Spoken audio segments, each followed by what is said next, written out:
Nos encontramos en la entrada del castillo de la Baronía de Chulilla y en el recorrido que vamos a realizar pues, va a ser también un recorrido no solamente por la historia del castillo, sino que como el castillo es un monumento señero de la localidad, realmente como núcleo original es la historia de la propia villa de Chulilla. De hecho, en el cerro superior del sitio donde nos encontramos es donde hubo la primera población, en la época de la Edad del Bronce,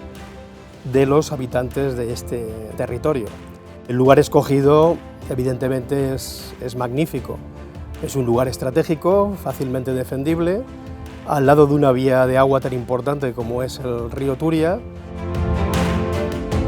Tras la época romana y toda la caída del Imperio Romano es cuando realmente el castillo como tal se va a dar a conocer en todo el entorno y en el antiguo reino de Valansilla. Este castillo islámico no podríamos observarlo directamente o de forma un poco complicada en la actualidad porque casi todos los restos arquitectónicos son posteriores, de época cristiana y de época moderna. A partir del momento de la conquista, es decir, el castillo que pertenecería dentro del reino de Valansilla al rey Abu Zaid, por diferentes pactos y tratados con Jaime I, se va a producir una sustitución de la propiedad y Jaime I en el repartiment va a distribuirlo. En un primer momento a Pere Escrivá, que será luego señor de Játiva, pero con posterioridad al obispo Andrés Albalate, con el que tenía ciertos problemas de orden económico. El castillo de Chulilla entra dentro de la órbita del obispado y del cabildo de Valencia, luego del arzobispado de Valencia, y en 1340 se producirá la expulsión de los musulmanes que todavía estaban aquí, los antiguos habitantes del lugar. A partir de ese momento el castillo tiene un momento de fortaleza militar, después de que pasada la guerra de los dos Pedros y ese carácter militar, adquiere un carácter más de tipo residencial o jurisdiccional por parte del arzobispo varón de Valencia.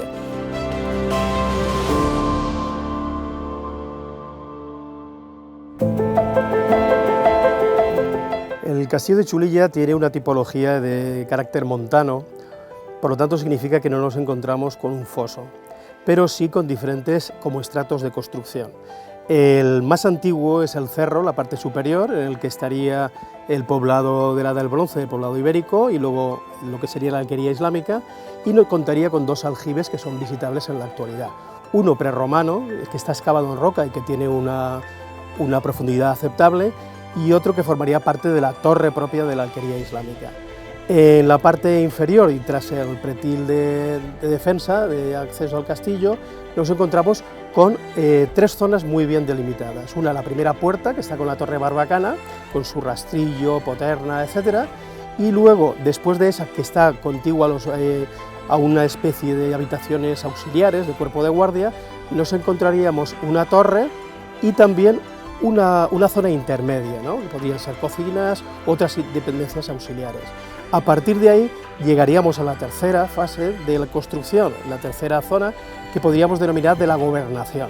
la zona más residencial y más importante. En ella tendría lugar, existiría un espacio que sería un edificio bastante monumental que ha desaparecido a raíz de las guerras carlistas, pero que sin embargo en los grabados que aparecen por un espía de Napoleón que vino por estas zonas, estamos pensando en los grabados de Laborde de 1812 aproximadamente, aparece un edificio de características muy grandes, es decir, que posteriormente fue demolido. También en esa zona tenemos un espacio que está en la actualidad abierto, pero antes no estaba así, que estaba abovedado y que probablemente actuaría como una especie de recinto carcelario. De gran interés, aunque han desaparecido en la actualidad, era que existían una especie de grafitis que los prisioneros pues, habrían ido dibujando con el tiempo, es decir, de gran interés, es decir, barcos, corazones de Jesús, es decir, incluso habría inscripciones y tal, todo eso ha desaparecido en la actualidad.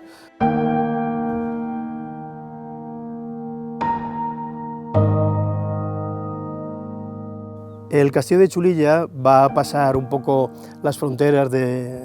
de Valencia y sobre todo las de España a raíz de unos hechos que suceden en la Primera Guerra Carlista, concretamente en 1839. El castillo de Chulilla, denominado el Fuerte de los Ángeles, es atacado por las fuerzas gubernamentales de la Brigada de la Ribera el 2 de agosto de 1839, con el objetivo de acabar con toda la base de las cuadrillas carlistas que residían en esta zona y en la comarca. Va a ser un desastre absoluto para el ejército gubernamental, que va a ser derrotado en la zona del Mas, cerca del Banacloch actual. Precisamente por la categoría de la derrota del ejército gubernamental y la victoria carlista, va a ser que en los periódicos de Madrid, incluso de Londres, se refiriese al castillo de Chulilla. Posteriormente, como se considera por parte del gobierno un insulto a lo que le ha pasado a sus tropas, va a enviarse al general Azpiroz con el objetivo de tomar por todas el Fuerte de los Ángeles, algo que ocurrirá en la noche del 24 de diciembre del mismo año. A partir de ese momento, el ejército gubernamental va un poco a reconstruir el castillo para utilizarlo como base de cara a las tropas carlistas que estaban en la zona de Alpuente, y ya definitivamente con la Tercera Guerra Carlista el castillo de Chulilla va a quedar abandonado y en unas condiciones de ruina. En el año 1981 se inicia un proyecto para restaurarlo o al menos recuperar un aspecto que pudiera hacerlo inteligible de cara a los visitantes, y precisamente es en esas fechas cuando es declarado monumento histórico. Ese carácter longitudinal que tiene el castillo a lo largo de toda la falda del Cerro Superior es lo que facilita de que desde cualquier punto de vista se ve un paisaje fantástico, y además un paisaje distinto, es decir, la parte, por ejemplo, de la esquinera sur ve los valles generados por el río Turia, puede observar la Sierra de Chiva, los montes de la zona de Chera por detrás, y conforme vayamos rodando hacia la parte más central del castillo, veremos la Muela, cómo se distribuye todo el urbanismo medieval de Chulilla, en ese aspecto que tiene de cascada de casas, ¿no? Porque realmente van cayendo en diferentes estratos hacia el río, y yendo hacia el norte pues podremos perfectamente ver los dos pueblos que formaban parte de la baronía de Chulilla, el más próximo Losa del Obispo y hacia el fondo Villar del Arzobispo. Sobre todo, insisto en ello, porque veremos los cinglos, la zona como el río Turia se encaja y ha ido de alguna forma dibujando todo lo que sería